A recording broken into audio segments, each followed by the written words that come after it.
Halo sahabat semua, sebelum lanjut videonya jangan lupa untuk subscribe, like, comment, and share ya. Terima kasih. Bismillahirrahmanirrahim. Assalamualaikum warahmatullahi wabarakatuh. Waalaikumsalam. Di siang ini selepas duhur, sholat duhur, ba'da duhur, alhamdulillah kami dari tim Edar Sifat Channel, YouTuber Tasikmalaya, Kang Haji, namanya merintis 1 bulan lebih, tapi alhamdulillah udah banyak yang menyukai lah, sampai hampir 1000-an ya. Amin. Diperkenankan Allah dengan kelegaan hati beliau, jiwa besarnya beliau bisa menerima kami ya, Insyaallah. di rumahnya yang luar biasa ini. Suatu kehormatan Kang. Sami-sami, Kang. Namun upami basana mah saha anjeun gitu. Sopok we kan. Tapi alhamdulillah abdi punya depankeun sareng Akang. Mungkin kemunculan Akang teh dulu lah punten-punten Ya. pilkada awal itu Pak Budi jadi 2012. iya 2012 tapi tinggal kalendernya lihat ya. Oh ini sosok Pak Insinyur Haji Nanang Jamil. Iya subhanallah yang di Makassar dulu ya. Alhamdulillah kita doakan beliau selalu istiqomah dalam berjuang membela kaum duafa, Amin ya selalu rabbal alamin insyaallah. peduli, berbagi dan semakin bermanfaat untuk umat. Amin. Mungkin dasarnya Horinas anpahum minas ya.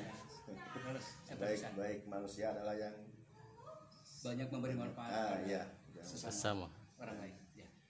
dan juga alhamdulillah beliau juga ya ada nasab pondok pesantren. Memang Tasik ini gudang pesantren. Jadi pembicaraan ini kan di samping saya silaturahmi Ya. juga ingin menggali sosok Akang Ya. lebih dekat lagi ya. Enggak, insyaallah. Lebih apalagi ya mudah-mudahan obrolan nanti bisa bermanfaat. Amin. Ya minimal ya apa namanya? Kalau didengar, dilihat itu orang itu terhibur. Ya. Atau ada sesuatu lah gitu Sesuatu. kalimat-kalimat yang Ya, bisa diambil gitu Mohon ada kebaikan. dari obrolan ini. Amin amin. Insyaallah. Yang pertama Kang, itu awal mula Akang hijrah ke Tasik mungkin Ya. dari Makassar. Nah emang Ya. orang Tasik berarti Ya. sama saya dulu, saya orang asli Tasik ke Solo terus berapa tahun di Solo, 15 tahun lah. Saya pulang lagi ke kandang saya di Tasik. Jadi kan meninggal juga di tanah Tasik. Ya. Mungkin itu pemicunya begitu kan. Ya, betul. Bagaimana itu kan? Ya, hatur nuhun, Kang. Assalamualaikum warahmatullahi wabarakatuh. Waalaikumsalam warahmatullahi wabarakatuh. Saya itu selepas SMA memang tidak pernah lama di Tasik. Jadi terus berkelana mulai dari ujung timur Indonesia sampai ujung barat.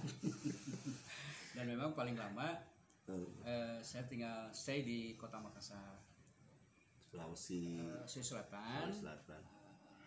Kurang lebih sekitar berkelana itu 22 tahun lah. Dan 2016 kembali ke Tasik, ada amanah lah dari almarhum, ulah tidak tinggi luhur batur sana.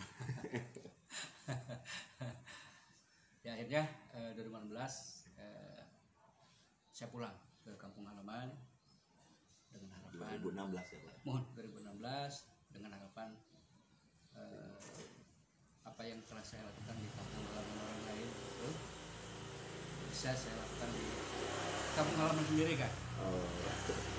Sebelum mungkin sampai hari ini belum ada apa-apa lah yang saya lakukan, karena ternyata memang tidak mudah ya ketika kita menyampaikan saran usulan baik kepada pemerintah maupun kepada wakil rakyat. Ada banyak hal-hal yang harus dilalui dan dipenuhi. Tidak semudah serta-merta apa yang kita usulkan terus kemudian ditindaklanjuti dan direalisasikan. Apalagi kalau sudah masuk pada ranah kebijakan politik. Itu Pak Gendeng. Jadi intinya memang ingin berjuang di tanah kelahiran. Semampu yang bisa saya lakukan, kalau saya bisa berbuat di kampung halaman orang lain, kenapa saya tidak bisa berbuat di kampung halaman sendiri? Ya terus kalau saya amati kan saya juga sering inilah lihat Akang di Facebook, ya. terus Dewa, Ya. orator dan lain Ya. sebagainya lah. Lepas memang Akang sudah bidangnya itu Ya. seorang aktivis, kok cepat itu di dalam jangka 5 tahun Ya. nama Akang itu sudah di Tasik gitu. Kan mungkin di Google katanya kalau diketik tentang Nur Jamil kok langsung keluar itu foto Akang gitu ya. Itu gimana sampai seperti itu gitu. Jadi kan saya tidak ada target-targetan gitu kan, tidak. Insya Allah lah, mudah-mudahan ya. Saya Mengalir berdoa, aja. ya lillahi ta'ala, mengalir aja kan, lillahi ta'ala, tidak ada mau ada yang ditarget, apalagi menyangkut popularitas dan sebagainya. Saya juga kaget gitu ketika banyak orang yang menyampaikan ke saya, Kang, kalau diketik nama Akang di Google gitu, kok muncul nama Akang semua? Loh, saya kurang tahu juga gitu kan. Saya kan bukan yang punya Google, tidak pernah kontak Google gitu kan, tidak pernah. Tapi mungkin karena keseringan saya lah, gogorowokan gitulah istilahnya ya kan. Iya. Keseringan saya gogorowokan. Dan memang cara itulah yang bisa sementara ini saya lakukan, karena tetap kan segala sesuatu harus menempuh secara prosedural, dan ya saya jujur saja sering sekali bolak-balik melakukan audiensi dengan berbagai persoalan di Kota Tasik. Kemana lagi kalau bukan ke para wakil rakyat kita, karena di sanalah aspirasi itu harus tersalurkan kan begitu. Terkadang juga saya ya malah terpaksa melakukan aksi demo gitu kan. Jadi semua tetap apa yang saya lakukan ini dengan rekan-rekan dari berbagai LSM lah. Ada 8 LSM yang saya bina dengan teman-teman. Semua kita lakukan secara konstitusional, termasuk bagaimana melakukan aksi demo yang masih tetap dijamin oleh undang-undang. Jadi ada kurang lebih sekitar 21 usulan kan yang sudah saya sampaikan ke para wakil rakyat itu. Jadi alhamdulillah ya sampai hari ini belum ada yang 21 kan. Iya. 21 dan mulai dari persoalan kemiskinan, ya persoalan dulu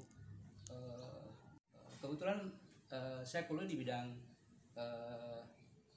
tata lingkungan, penataan Kang ya.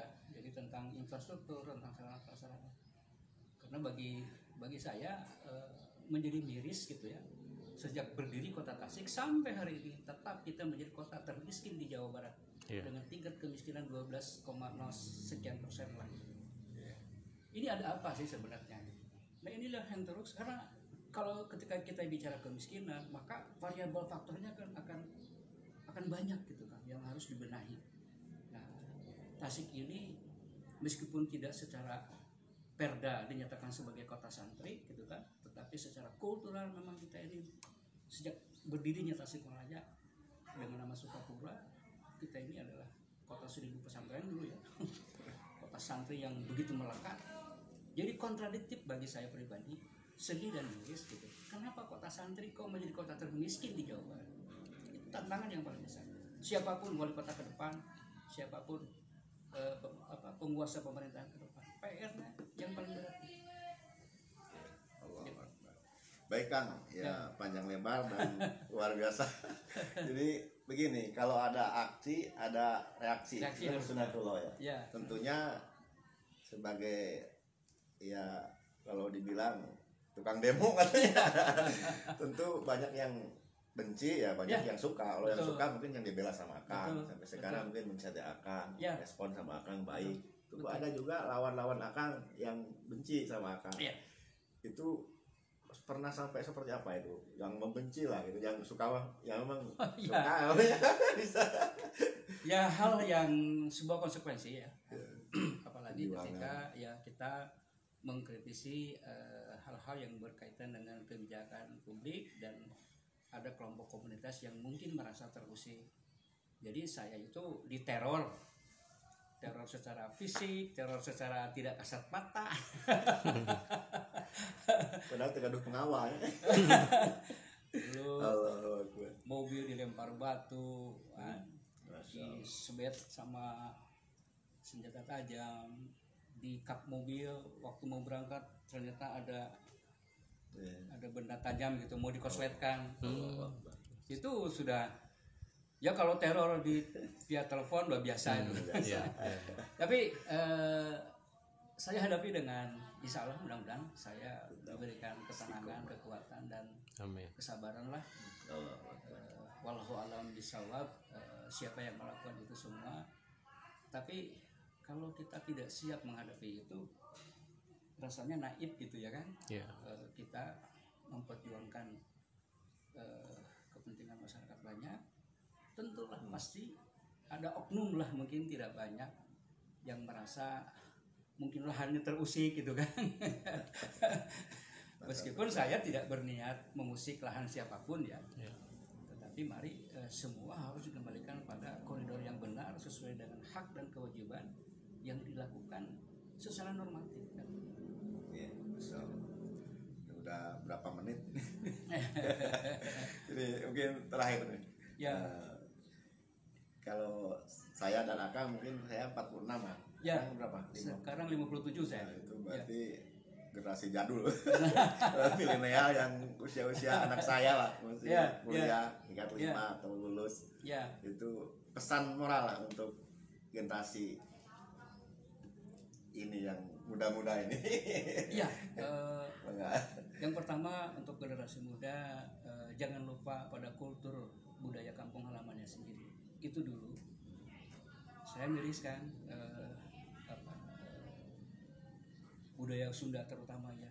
Jadi jangan roboh nyunda, harusnya kan Sunda salawasna. Dari kalau mendengar anak-anak bicara gitu kan.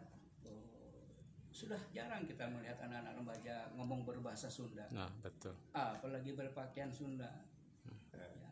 Mungkin anak-anak sekarang sudah tidak mengenal lagi apa itu gatrik, apa itu gampar, apa itu pecle, simar, dan sebagainya. Padahal Tasik ini adalah kota sejarah budaya, kota perjuangan. Maka saya sampai hari ini akan terus saya usulkan ke Pemkab, ke Pemkot, supaya pendopo lama itu dijadikan museum sejarah budaya Sukapura. Ya, supaya ketika ada orang dari luar daerah mau tahu tentang siapa itu Kiai Haji Jenderal Mustafa, siapa itu Yuda Negara, ya, siapa itu Mama Kiai Haji Hoel Apandi dan banyak lagi gitu. Jadi harus ada catatan sejarah ya dibentuk dalam sebuah diorama. Depan pendopo museum sejarah budaya itu ada saung kacapi suli, ada saung payung gelis, ada saung batik tulis. Masya Allah ya. Dipirik oleh kacapi, ada yang sedang nasidan gitu kan. Iya. Sehingga kota ini menjadi hidup dan indah, gitu kan. Iya. Tempat wisata. Menjadi tempat wisata, gitu kan. Income nantinya. Income masuk ke PAD. Kenapa? Daripada pendopo manfaat fungsinya sekarang dijadikan sebagai apa itu pendopo lama di depan di alun-alunnya. Coba. Nah, saya udah usulkan nih, saya sudah paparkan, saya sudah presentasikan, gitu kan. Dan saya akan, insya Allah, semampu yang saya lakukan, saya akan tetap berjuang. Saya ingin pendopo menjadi museum sejarah budaya Sukapura dan pusat perpustakaan di Tasikmalaya. Udahlah, jangan pak aku ini aset Pemkab, ini aset Pemkot. Geus wae nama pendopo mah anu masyarakat Tasik we. Maka judulnya bukan Museum Sejarah Budaya Kota Tasik, Museum Sejarah Budaya Sukapura. Karena Tasikmalaya itu sejarahnya adalah Sukapura. Kan begitu. Betul. Ini kenapa sih tidak bisa? Apa sih susahnya gitu? Saya bahkan sampai bicara kepada pemerintah, yang penting kan izinkan, biar kami nanti dengan para praktisi seniman budayawan Kota Tasik yang mengelola, mendesain, mengcreate. Saya udah kasihkan ini gambar side plan-nya seperti ini, konsep desainnya semua saya sudah sampaikan, gitu kan? Ini menjadi obsesi dan mimpi saya. Mudah-mudahan terwujud. Satu saja terwujud itu, sehingga saya dari itu saya punya program SMS Seni Sunda Masuk Sekolah. Jadi saya ingin dari anak TK, SD, paling tidak sampai SMP lah, mengenal gitu kan. Oh, kaulinan Sunda itu seperti ini, oh budaya Sunda itu seperti ini. Jadi melestarikan budaya Sunda itu jangan hanya rabo nyunda gitu kan, berpakaian Sunda, tapi tata titi dan budayanya menjadi terabaikan. Gitu. Cuma pakaiannya saja ya. Jangan cuma sejarahnya tidak yang tahu Sunda, gitu kan. tapi kulturnya tidak dipakai gitu iya, kan. kulturnya Kan ya. kadang-kadang ya berbahasa Sunda. Berpakaian juga. Pakaian Sunda, berbahasa Sunda, gitu kan, katuangan Sunda. Itu saya menjadi sedih dan miris. Jadi ya melalui tayangan channel ini juga lah saya mengetuk hati lagi pemerintah kabupaten kota, para inohong gitu kan, para wakil rakyat. Tolong kamu wujudkan Tasik ini kota sejarah, kota budaya, di mana koperasi lahir, di mana batik dengan ada peninggalan mitra batik gitu ya. Banyak gitu. Jadi saya ingin ada kesepuhan-kesepuhan tokoh pahlawan yang terlupakan. Seperti misalkan Mama dengan Sunyai, Mama Kudang. Jadi anak-anak sekarang saya suka sedih gitu. Ayo oi kahajet gitu kan. Siapa itu Hajet? Iya. Siapa itu Haji Jenderal Mustafa? Mungkin anak-anak sudah tidak tahu lagi. Sangat tidak tahu. Sangat tidak tahu. Ayo oi Yuda Negara. Siapa itu Yuda Negara? Iya. Itu kan. Siapa itu Mama Kudang? Siapa itu Mama Kasepuhan? Guru kita semua Kiai Haji Afandi. Saya mau sampai anak-anak itu harus paham menjaga betul. Ya, mengenal betul sejarah para pini sepuhnya, mengenal betul kultur budaya. Coba ku akang ayeuna. Tapi sesekali naik angkot kan. Ya, ketika anak-anak banyak anak-anak saya coba naik. Aduh, gaya bicara terus leungit lah Sundana. Itulah. Jadi saya punya mimpi di Tasik. Terutama Pendopo Lama itu kan heritage ya. Yeah. Pendopo Lama itu heritage. Di situ sejarah memang berlangsung di Pendopo Lama itu. Pusirnya Sukapura itu ada di Pendopo Lama sekarang. Sehingga Pendopo itu mari kita wujudkan menjadi museum sejarah budaya Sukapura dan pusat perpustakaan. Tasik kan tergaduh. Di mana pusat perpustakaan? Jangan pusling pusat mobil keliling aja gitu. Iya, iya. Gitu. Oh, Lebih penting. Saya kira cukup nih. Insyaallah. Alhamdulillah ya. Mudah-mudahan apa yang disampaikan Pak Haji Nanang Jamil ya, alhamdulillah sebagai tokoh Tasikmalaya. Amin. Luar Amin. biasa. Sangat luar biasa. Didengar oleh para pengambil kebijakan. Amin. Amin. Akan juga lah mungkin nanti oleh Allah ditakdirkan. Amin. Inna lillahi wa inna ilaihi raji'un. Alhamdulillah. Sehingga tidak minjam orang lagi. Langsung beraksi ya Allah. Ya terakhir berdoa ya pada Allah Subhanahu wa taala Ya, apapun yang kita lakukan dari mulai bangun tidur sampai tidur kembali kan saat ini menjadikan kebaikan ladang amal. Betul. Karena nanti kalau pulang ya yang apa namanya fasilitas dari Allah itu ladang-ladang amal kita kan. Kalau uang saya cari uang 100.000 bisa habis. Tapi kalau duduk di majelis taklim, Ya. duduk sebentar nunggu adzan 10 menit itu akan kita nanti dapatkan. Betul. Di akhirat nanti di hadapan Allah. Kita menitip lah gitu ya. Closing statement dari saya mungkin statement ya kan. Ya.